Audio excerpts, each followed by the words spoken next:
공식 선거운동이 막 시작했잖아요. 네. 그래서 이제 여러 가지 유세 현장에 다니고 있고 이재명 후보는 이제 부산에서 이렇게 올라가고 그다음에 윤석열 후보는 서울에서 부산으로 이렇게 내려가고 이렇게 서로 이렇게 교차하면서 선거운동을 처음에 시작을 했는데 일단 윤석열 후보 얘기부터 해야 될 것 같아요. 아무래도 언제나 그랬잖아요. 네, 언제나 그랬지만 오늘도 역시 얘기를 해봐야 될 것 같은데 참 이제 선거 시작 때부터 굉장히 세게 발언을 많이 하고 계세요. 그리고 이제 뭔가 자신감이 굉장히 넘치시고 한번 보여주시죠. 자신감 넘치는. 되게 드럼통이 점점 가까워왔는데 괜찮으세요? 저는 기쁜 마음으로 드럼통에 들어가겠습니다. 정권 교체를 위해서 윤석열 후보의 당선을 위해서 제 한 몸 드럼통 들어갈 수 있다면 네. 제가 희생해야죠. 네. 눈은 왠지 흔들리고 계신 것 같은데. 이제 김 작가님한테 좀 여쭤보고 싶은 게 이제 윤석열 후보가 굉장히 이제 선거운동 시작하면서 굉장히 세게 나온단 말이에요. 그러니까 막 그 정권에 대해서 비판을 굉장히 높은 수위로 하고 이재명 후보에 대해서도 굉장히 높은 수위로 비판을 하는데, 그러니까 뭐 예를 들어서 나라망칭 정권이라고 얘기를 한다든지 그런 식의 표현들을 하는 배경이나 이런 것들은 왜 그런다고 보세요? 그걸 제일 잘하는 거니까요. 아, 본인이 할 수 네. 있게. 저희가 지금 대한민국의 미래에 대해서 4차 산업혁명에 대해서 에너지의 미래에 대해서 탄소 중립 네. 할 수 있는 게 아무것도 없거든요. 탄소 중립 어떻게 해야 됩니까? 원전을 세우면 됩니다. 그 다음에 뭐 다른 문제, 산업 문제 어떻게 하면 됩니까?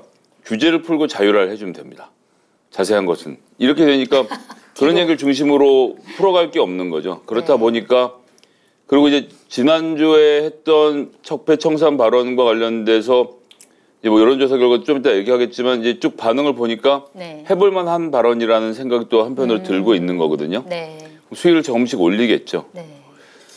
근데 저는 혐오라는 스테로이드를 기반으로 해서 근육 키우는 건 어느 정도 한계가 있다라고 생각하고 지금 그 한계에 봉착해 있는 상황으로 보여져요. 그래서 그러면 한계에 봉착했다 그러면 실제로 득표로 이어지는 않을 것이다. 그러니까 지금도 굉장히 올라와 있는 상태이기 때문에 근데 여기서 이제 한 고비를 넘어야 되는 고비에서 헤매게 되지 않을까. 그러니까 40%로 대통령이 될 수는 없거든요. 네. 그러니까 이제 여기서 어떻게 넘어설까에 대해서 생각해 보면 이제부터는 팔짱 끼고 있는 중도층한테 가야 되는데 지금까지 막 사방에 지금 막 총칼 다 들고 다니다가 갑자기 저는 평화로운 사람입니다라고 말하는 것이 중도층들한테 먹히지 않는 순간이 오겠죠. 확장력에는 좀 도움이 안 될 것이다. 네. 이렇게 보시는 근데 건데. 그 부분에 대해서는 저는 조금 다른 생각을 갖고 있는 게 네. 기본적으로 정권 교체 여론이 높은 것에 대한 윤석열 후보의 적절한 멘트가 아니냐라는 생각이 들어요. 아, 전략적인 멘트다. 네, 우리 지지자들이 모여 있고 정권 교체를 원하는 사람들이 제 유세차 앞에 다 모여 있어요. 네. 거기서 4차 산업혁명 시대에 탄소 중립을 위해서 제가 우리나라 국민들의 일자리 창출, 청년 주택 이런 거 얘기하면 귀에 안 들어오거든요.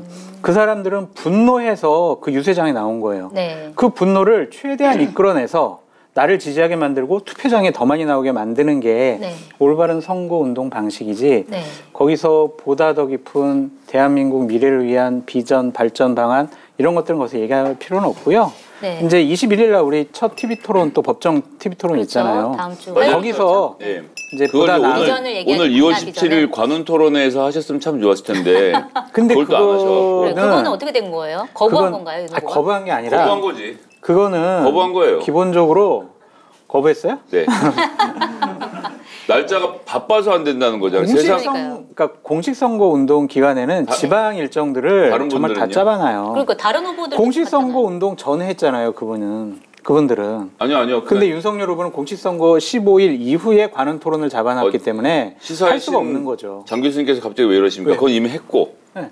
아니 혼자 나가는 거 말고 윤석열 네 명이 후보 같이 혼자 나가는 거 토론하는 거. 했고 아, 네. 네 명이 하는 네. 거. 예. 그거는 뭐 하기 그거였지. 싫은 거죠. TV 토론은 나는 기본적으로 윤석열 후보가 하기 싫어하는 것 같아요. 그러니까 네. 나가서 그렇게 뭐 밀리는 것 같지도 않은데 그냥 내가 이걸 왜 하나라는 생각도 있는 것 같고 그냥 하기 싫어하는 생각이 있는 것 같고. 왜 그러냐면 대답하기 곤란한 질문이 나왔을 때 피의자들이 어떻게 피해가는지를 알기 때문에 피해가야 되는데 피해가면 창피하니까 못하는 거예요. 그러니까 하기 싫어하는 건 맞는 것 같아요. 그러니까요. 그 17일 날 어쨌든 내일 하기로 했었는데 다른 후보들은 다 좋다고 했는데 윤석열 네. 후보는만 이제 뭐 자기 일정 때문에 못한다고 얘기를 했으니까 그거는 좀 그래 보이긴 하고요. 근데 아까 이제 지지자들이 워낙 정권 교체를 원하는 지지자들이 모였기 때문에 그들이 원하는 답을 해주는 거다라고 말씀하셨는데 그럼에도 불구하고 굉장히 심한 언어들 예를 들어서 이 후보나 아니면 이제 이쪽 민주당 정권에게 뭐 히틀러라든지 뭐 무솔리니 파시스트 공산주의자 이런 발언들을 하는 건 조금 너무 나간 거 아닌가라는 생각이 배가 드는데. 아파서 화장실 갔다 오면 안 돼요? 먼저 말씀하시죠. 김 작가님 먼저 말씀해 주세요. 자, 이게 진화 심리학에서 계속 하는 얘기지만 상대방을 그 살해할 정도로 공격하려고 할 때는 네. 상대방이 인간이 아닌 게 중요합니다. 즉 상대방이 정치적 파트너라고 생각하면 공격을 주기가 못해요? 되게 힘들어요. 그러니까 이게 부족이 달라지는 전쟁에서도 보면 네. 전 세계 모든 언어가 동일한데 상대방을 개나 원숭이로 보통 부릅니다. 그러면 네. 죽일 수 있게 돼요. 전쟁에서. 그러니까 이제 나랑 다른 존재다라는 생각을 하게 만드는 거죠. 그러니까 윤석열 후보의 지금의 그 언어는 대한민국이라는 법질서 체계 안에 들어와 있지 않은 집단으로 민주당을 만드는 거예요. 무솔리니, 이런 파시스트들, 네. 공산주의자들. 그러니까 그런 사람들은 정식 재판이 아니라 인민재판을 통해서 죽여도 마땅한 자들로 지금 프레이밍을 하고 있는 건데 근데 그걸 전 굉장히 본인이- 위험하다고 생각해요. 본인이 실제로 그렇게 생각하는 걸까요? 아니면 사람들한테 그렇게 생각하게 하기 위해서 발언하는 걸까요? 자기가 그렇게 생각하고 그 생각을 옮기는 거죠. 왜냐하면 본인이 검사라는 것은 더 문제인데요. 진실이라는 벽 앞에 서서 피의자에게 얘를 죽이거나 얘가 빠져나가거나 둘 중에 하나밖에 없는 거거든요. 네. 그런 식으로 지금 민주당에 대해서 사고를 하고 있는 거고 제가 듣기로는 중앙일보 인터뷰도 이렇게 짧게 나왔지만 실제 분량은 30분 넘게 네. 관련된 적폐정상 이야기들 쏟아냈다라고 한 걸로 봐서는 네. 저는 지금 본인은 굉장히 벼르고 있는 특수부의 맛을 보여주겠다라는 생각을 지금 하고 계신 게 아닌가라고 해서 저는 좀 굉장히 우려스러워요. 굉장히 위험 수위를 넘나드는 발언인 건 맞는 것 같은데 실제로 장교님이 보시기에 이게 본인의 생각에서 나온 걸까요? 아니면 진짜 말씀하신 것처럼 본인의 생각에서 나온 걸까요? 아니면 전략적으로 하는 말일까요? 본인이 기본적으로 갖고 있는 생각 같아요. 그리고 이번 선거를 그러한 방식으로 치러야 되겠다라고 생각한 것 같기도 하고 네.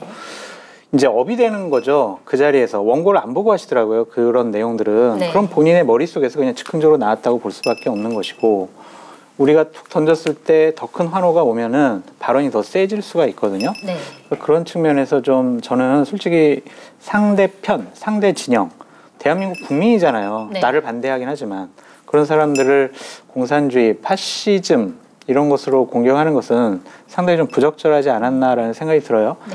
자칫 잘못하면은 이번에 대선 3월 9일 날 끝나고 나서 이념간의 물리적인 충돌은 일어나지 않겠지만 네. 여러 가지 사회적인 갈등과 이념적인 충돌이 해방 이후에 네. 좌익과 우익이 이렇게 대결했었던 그때와 거의 비슷한 수준으로 갈등의 지수가 높아지지 않을까라는 그런 걱정이 있어요. 맞아요. 정말 민주당 분들은 정권을 잃은 것에 대한 허탈감과 좌절감 그리고 국민의힘과 보수우파 진영은 야 우리가 드디어 정권을 잡았다. 이겼다고 가정하고 예를 들면 네. 이제 우리가 이겼다. 이제 그동안 문재인 정권 때 우리가 당했던 거 되갚아줘야지. 그런 분노와 응징에 얘기를 많이 할 것 같아요. 그래서 상당히 좀 나서도. 우려스러워요. 네. 하지만 국회 의석수는 민주당이 거의 한 180석 갖고 있기 때문에 이 우리나라의 대통령이라는 권력과 의회 권력의 부딪힘은 네.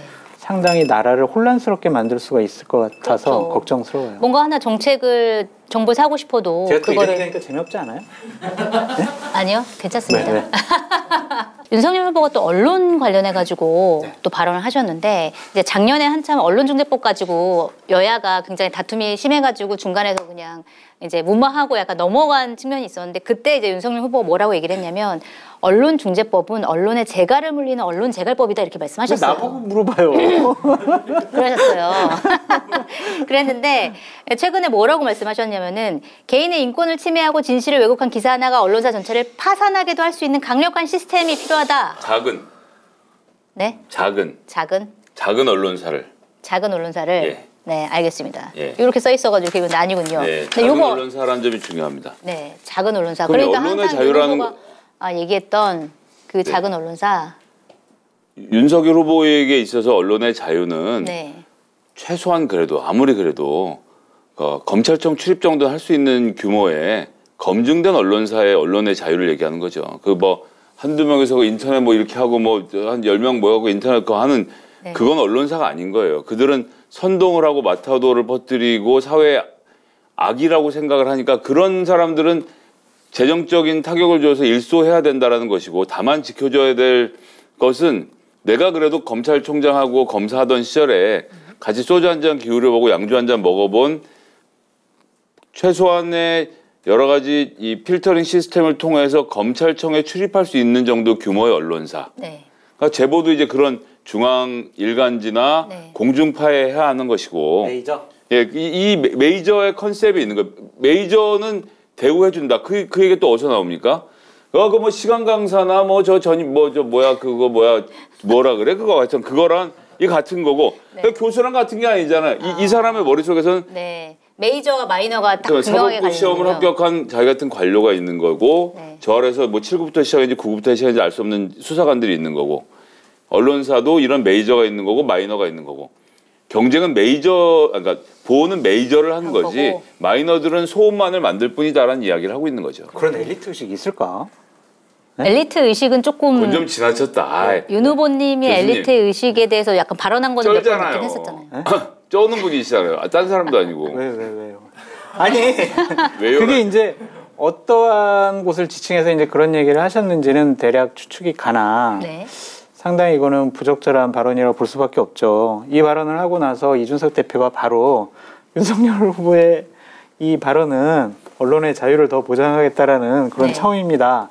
라고 하면서 해석을 훨씬 더 잘 네. 해놨던데 윤석열 후보께서 얘기했던 거는 민주당에서 이 언론중재법을 통과시키려고 할 때 했던 논리랑 똑같아요. 그리고 국민의힘이 이거는 언론 재갈법이야라고 막았던 네. 그러한 논리를 이준석 대표가 얘기를 한 것이고 그렇다면 이게 윤석열 후보께서 좀 공부가 덜 된 것인지 아니면 평소에 그런 생각 갖고 아니죠. 계신지 윤석열 후보의 머릿속에 딱 이 생각 하나만 있는 거예요. 혼날 만한 놈은 검사들. TV? 아니 자 딱 찍어서? 검사인 내가 혹은 검사라는 집단이 생각하기에 혼날 만한 놈은 호되게 혼나야 된다. 잘못한 곳은 혼나야 된다. 아니요. 혼날 만한 곳이 잘못하는 여부는 중요하지 않아요. 나한테 혼날 만한 놈들은 혼나야 된다라는 생각으로 모든 제도를 지금 바라보고 있는 거예요. 그래서 이 부분만큼은 21일 날 법정 토론 때 네. 한번 뭐 이재명 후보나 심상정 후보께서 분명히 질문을 하실 것 같아요. 네.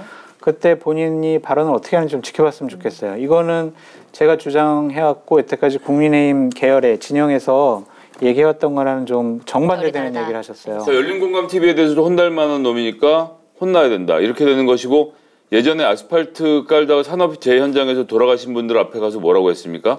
그 노동자가 똑바로 정신 못 차리고 있으면 죽는다고 얘기했던 것은 뭐냐면 그거는 가서 내가 보니까 이 사업자는 혼날 만한 사람은 아니야. 이런 얘기를 하는 그 판단의 기준에서 모든 것들을 판단하고 있는 게 민주주의랑 안 어울리는 사람이라는 말씀을 드리는 거예요. 민주주의랑 안 어울리는 사람한테 왜 이렇게 지지율을 지냐고 그러니까. 에? 죄송합니다. 저기 답답한 마음에 화를 좀 아니 내시는 답답한 게 아니라 윤석열 화이팅! 화이팅! 네, 알겠습니다. 그리고 또 저희가 단일화 얘기를 안 할 수가 없을 것 같은데 일단 단일화 얘기하기 전에 그 안철수 후보 진영에서 선거 운동을 도와주시던 두 분이 안타깝게도 목숨을 잃으셨는데 이제 그분들의 일단 명복 먼저 빌고 시작을 하도록 하겠습니다. 네.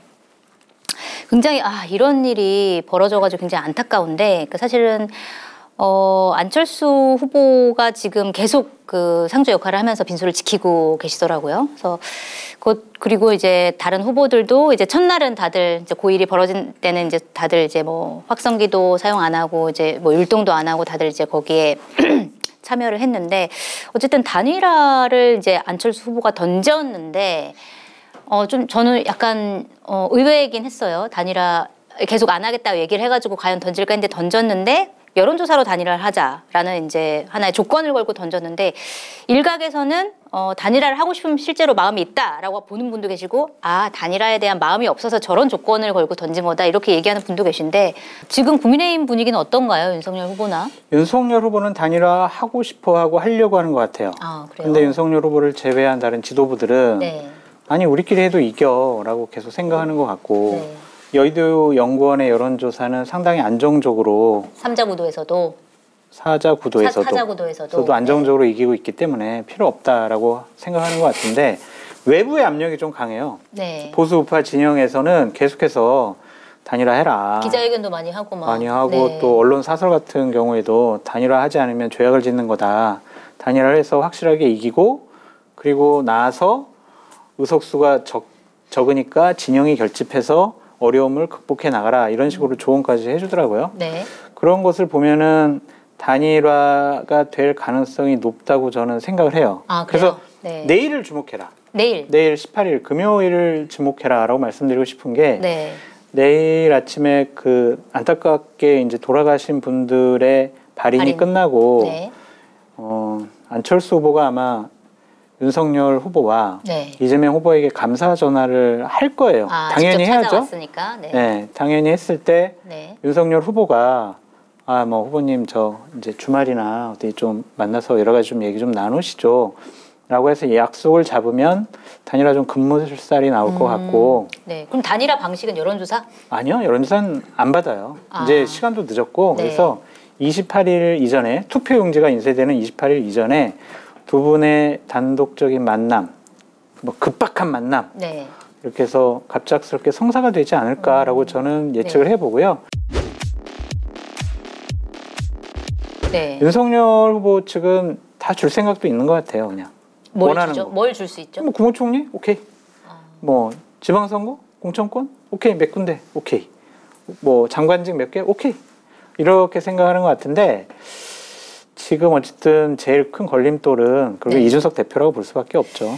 그러니까요. 이준석 대표는 뭐 손오공 뭐 저기 뭐야 부처님 손 안에 근데 있는 지금은 손오공 톤이 많이 다운됐어요. 톤이. 회복. 우리가 저 안철수 후보의 그 가치와 명분을 세워주면 네. 되지 근데 않겠느냐. 이준석 대표가 얘기한 거는 그러니까 국무총리나 지금 대선 주자급인데 우리가 국무총리나 이런 걸 제안할 수 있냐. 맞아요. 라면서 더 큰 명분을 그러니까 가져야 가치와 된다. 명분 네, 그 이렇게 더 큰 얘기를 명분은 했잖아요. 뭐죠? 그러니까 그거는 네, 주기 싫다. 너 그냥 양보해라. 네, 그냥 그런 얘기인 것 같고 네. 욕만 하지 않아도 이준석 대표는 단일화 협상 과정을 도와주는 거다라는 생각이 들어요. 아, 그렇군요. 이준석 대표는 단일화 협상 과정에 영향을 미칠 수 없습니다. 조금 전에 말씀드린 대로 윤석열 후보의 오롯한 결정. 정치적 결단이기 때문에 다만 이런 건 있죠. 이준석 대표가 그렇게 해서 안철수 후보의 지지율을 깎아놔서 네, 그것 자체가 단일화에 유리한 고지를 만든 건 사실이지만 욕은 안철수를 보고 하고 있지만 그 욕으로 상처받는 사람들은 안철수의 지지자들이거든요. 그렇죠. 이것이 단일화의 시너지를 제대로 낼 수 있는 조건을 이미 많이 까먹어서 물론 네. 그럼에도 불구하고 단일화를 하면 이재명 후보에겐 절대적으로 불리한 상황이 되는 것은 사실입니다.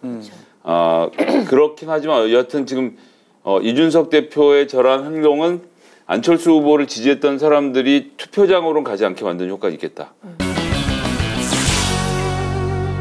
자, 이재명 후보 지지율이 굉장히 안 오르고 있는데 아까는 이제 왜 그랬나 얘기를 했는데 지금은 이게 언제까지 갈 것이냐. 실제로 이재명 후보가 떨어질 것이냐. 이 부분을 얘기 좀 해볼게요. 어떻게 보세요?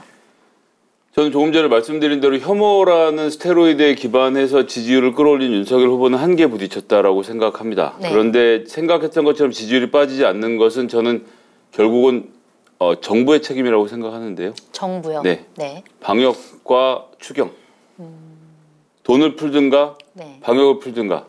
둘 다 못하면서 지나왔죠. 근데 이제 오미크론은 사실 뼈아픈 게 우리가 이제 지금 이 시점에 와서 보니까 1월에 방역 풀었어도 됐겠구나 생각은 하게 돼요. 네. 그러니까 옛날엔 그 확진자가 4,000명이면 중환자실 1,000명이 꽉 차갖고 사람이 넘치고 있었다고요. 네. 이게 되게 두려운 부분이었고 이재갑 교수님도 이 확진자가 중요한 게 아니라 중환자실이 컨트롤 안에 들어와야 된다고 했는데 지금 300명대로 내려왔다가 맞아요. 제가 오늘 언론 보면서 진짜 치를 떨었는데 400명을 돌파하는 것은 무슨 대단한 일이 벌어진 양 떠들고 있는 거예요. 훨씬 더 많았던 때도 그럼요. 있었는데. 지금 10만 명에 가까워져 가는데 400명인 것은 유지가 되고 있는 것이고 이 비단 코로나 바이러스뿐만 아니라 이게 폐렴 아닙니까? 폐렴뿐만 아니라 독감 등등등등으로 해서 전국의 병원의 중환자실에는 많은 환자들이 다른 전염성 질환으로도 고통을 받고 계세요. 그렇죠. 이 질환을 300에서 400에서 막고 있다면 사실은 정부가 지금까지 잘 해온 거예요. 그리고 네. 우리가 이것도 잘 보셔야 되는데 지금까지 시간을 늦췄던 것은 방역 체계를 준비하고 백신을 맞추고 또 먹는 약을 확보하는 데까지 시간을 끈 거지 천년만년 확진자 숫자를 줄일 수 있을 거라고 생각하고 한 게 아니거든요. 네. 그럼 이제 풀어야죠. 이제 내일 중대본에서 결정이 나올 것 같아요. 거리두기 어떻게 할지에 대해서. 거기서 풀어야 저는 된다? 얼마 정도를 풀고 다시 푸는 절차가 있어야 된다라고 네. 생각하고 지금 추경도 대략 대상자가 300만 명, 320만 명 정도 되는데 자영업자들이 네. 여기다 지금 300만 원 얘기했다가 400만 원 왔다 갔다 하다가 국민의힘이 1000만 원이면 1000만 원 아니면 못해로 상대를 업고 나간 거잖아요. 네. 이건 민주당이 가서 뭐 무릎을 꿇든 아니면 뭐 무슨 방법을 동원해서라도 추경을 빨리 이 추경이 만들어져야 된다. 이건 대선이랑 아무 상관없이 네. 고통받고 있는 자영업자는 오늘과 내일이 다른 문제인데 이것에 선거라는 전략을 섞으려고 만약 국민의힘이 시도해서 1000만 원이라는 액수를 걸어놓고 이걸 뭉갰다? 반드시 저는 부작용이 있을 거라고 생각합니다. 게다가 1000만 원을 주는데 한 푼 빚도 없이 1000만 원 하자. 네. 말이 안 된다. 그러면 안 되죠. 네. 그래서 결론은 이재명 후보가 질 것이다. 아니면 이길 것이다. 방역과 이 추경에 대한 집행 여부가 네. 이재명 후보의 지지율을 견인할 것이다라는 것입니다. 이재명은 아무리 이재명이라고 따로 놀려고 해도 민주당, 문재인 정부 여당의 후보예요. 여당의 후보로서의 책임감이 있는 겁니다. 네, 알겠습니다. 어떻게 보세요? 저는 민주당과 이재명 후보는 착각에서 벗어나야 된다. 어떤 착각이요? 그러니까 자기 만족에 의한 선거 전략을 버려야 한다라는 생각이 있어요. 어떤 전략이요? 그러니까 예를 들면 이런 거죠. 그러니까 우리가 방역지원금 추경을 통과시켜서 소상공인들에게 빨리 지급을 하면 지지율이 올라갈 수 있다라는 네. 가정하에 판단. TV토론 내가 윤석열 후보 압도할 수 있으니까 TV토론 더 많이 했으면 좋겠어라는 판단. 그리고 소확행, 타겟형 공약을 내세우면 우리에게 표가 모일 거야라는 착각. 네. 그리고 박정희, 이승만, 윤여준, 김종인 이런 분들에게 손을 내밀고 칭찬을 하면 나의 중도 확장 이미지가 확대돼서 중도들이 나를 지지할 거라는 그런 착각. 그리고 신천지와 주술 문제를 갖고 윤석열 후보를 공격을 하면 네. 윤석열 후보의 지지율은 낮아질 거야라는 착각. 그러한 기본적인 자기만족성 전략에 의한 공격을 해봤자 소용이 없다라는 게 지금까지 여론조사에서 객관적으로 증명이 됐잖아요. 네. 그러니까 그런 것보다는 본인 문제를 저는 먼저 해결했어야 된다고 봐요. 본인 문제 어떻게 해결하나요?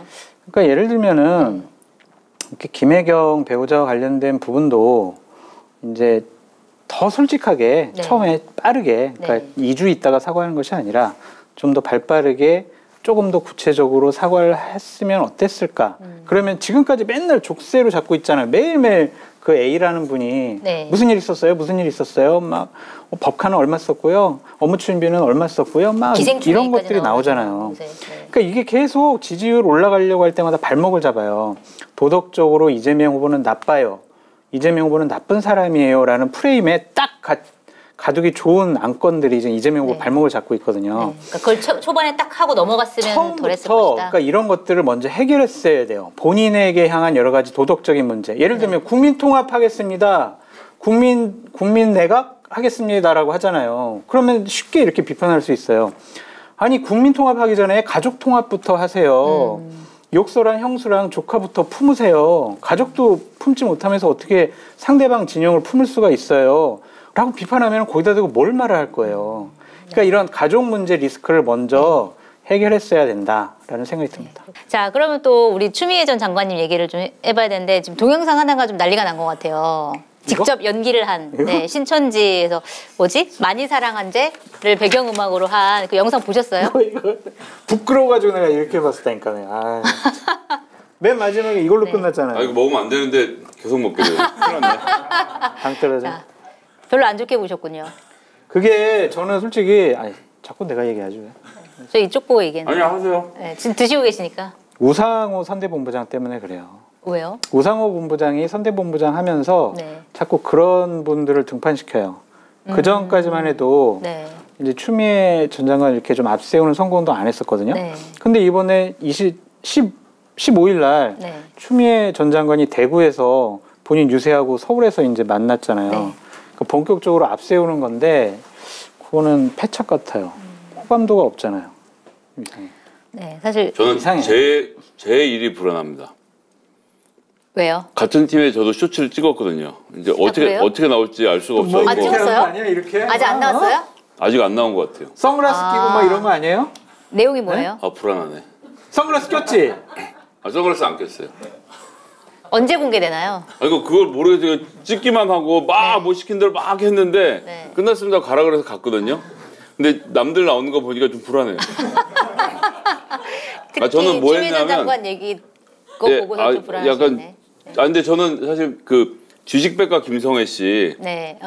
그 성대모사 버전으로 했거든요. 아 그래요? 오만 주접을 다 떨고 왔는데 약간 네. 걱정이 되고 있어요. 기대하겠습니다. 그러니까 이 추미애 장관이 왜 이제 도움이 안 되냐면 국민의힘에서는 윤석열의 캐치프레이즈 비슷한 걸 뭐라고 하냐면 국민이 키운 윤석열, 국민이 뽑아줍시다 막 이러잖아요. 네네네. 근데 이제 추미애 전 장관이 어디 유튜버에 나가지고 재명이는 내 말 아주 잘 들어 이런 얘기를 했단 말이에요. 추미애가 키운 이재명 캐치프레이 이렇게 딱 하면 네. 이게 과연 이재명 후보한테 도움이 될까요? 그러니까 추미애 전 장관은 이번 선거에 도움 안 돼요. 도움이 안 된다. 알겠습니다. 말씀 좀 하세요. 당연히. 아니 할 말 없으신 것 같아가지고. 네.